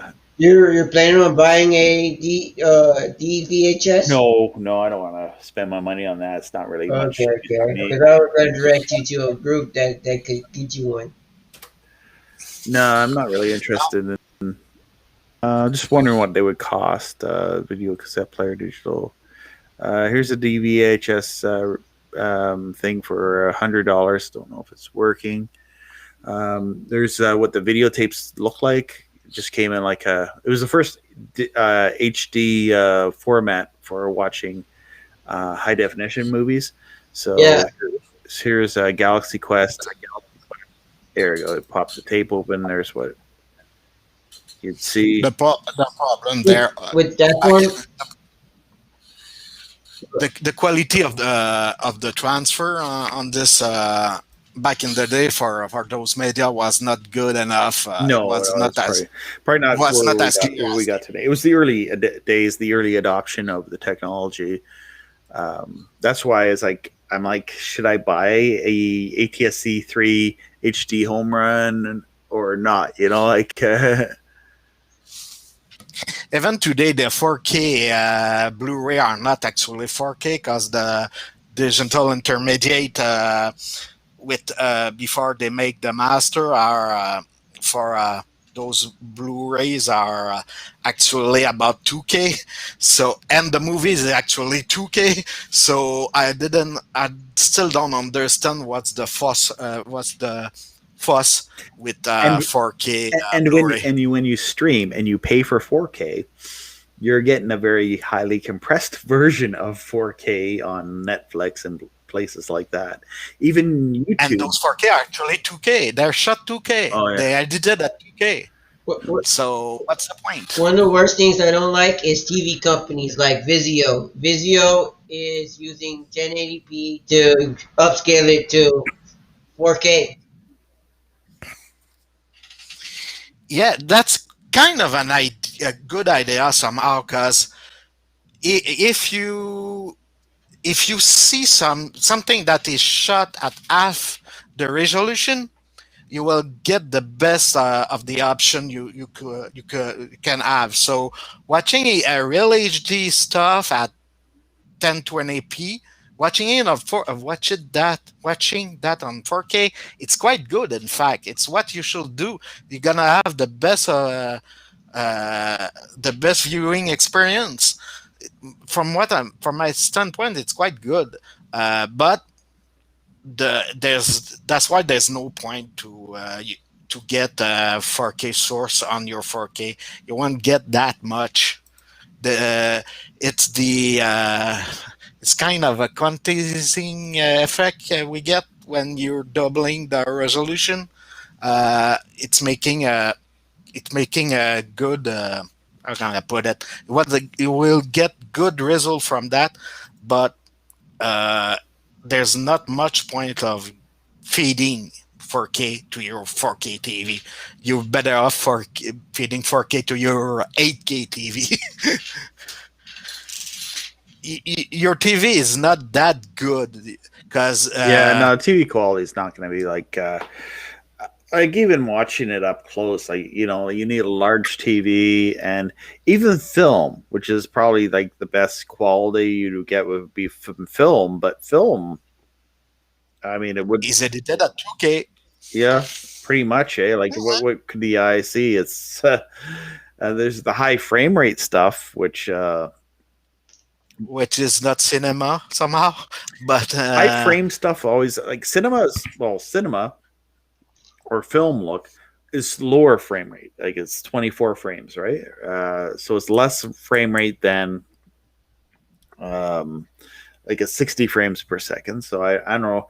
I remember just seeing like a film, and at least back in the day, you could tell the difference between video and film. If you saw video, you knew it was video. If it's shot on TV, like in the old TV shows, you knew if it was shot on video, like, or if it had a very good quality TV camera, but still you could tell it was video compared to something that would be shot in film. I always found it kind of funny when you'd watch the soap operas, were always shot on video, shot with TV cameras, and then all of a sudden they would have like the outside scenes, and it was all shot on film, and it looked much different. But today, if you don't mess with your TV, everything gonna look like this, like soap opera, because there's many TVs are having special effect that put everything at 60p, 60 progressive. So even your movie are looking like soap opera. They call it the soap opera effect. Yeah, so they're all everything's shot film. Like I don't blame it. Like films or not film on video. Like even all the Star Wars the new Star Wars movies were the newer ones, I guess. George Lucas ones. I think the Disney ones are shot on film, weren't they?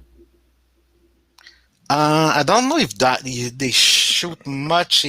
They tend, if I can say, there's some series that are still shoot in film, like the one from HBO. You mean from Westworld? It's shot on film. Oh, okay. Because they like to use film because of their grain, because there's a difference between the grain and the noise. Noise are not grain. So when you shoot digital, you get noise. When you shoot film, you get grain. And grain looks way more better than noise. So if you want to shoot digital and it's look like film, you got to have no noise and put some effects. There's a lot of work to make a good look from a digital world. They still have some, even with the best camera, you need a lot of post-production. But in the film world, it's kind of weird because today everything is switched as soon as possible to digital. So even we keep it for the look, in fact, because there's not only resolution on this, but they are and frame rate. There are also a problem of shutter speed and the smearing effect of film, and there's a lot of. But even to get it on, video, you have to go like they call it the digital intermediate. That's a specific job done by Technicolor. They're the specialist on this most of the time, and they do a bang on job on this, but it's a world where everything is kind of complicated somehow. You got to respect rules and everything, and I can't. It's a big world, and not many people are working on this. It's really specialized, and there's not that much work with this. So the information on this business, it's quite hard to have. So, but still, if you take the and as an example, the well-known company with Blackmagic, with their new camera and stuff that every YouTuber think of having the Blackmagic camera. I you need you need to remember people that the Blackmagic still use a professional uh,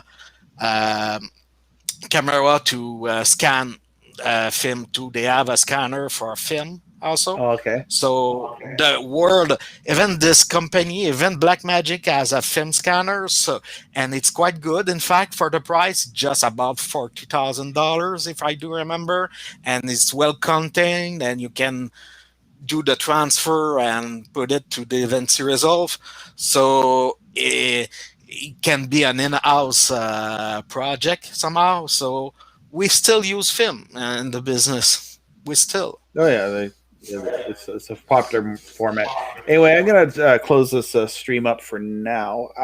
If you guys, I wasn't sure if I'd do it again next week, but it looks like I probably will. You'll see a post up on YouTube. So yes, good thing to subscribe there.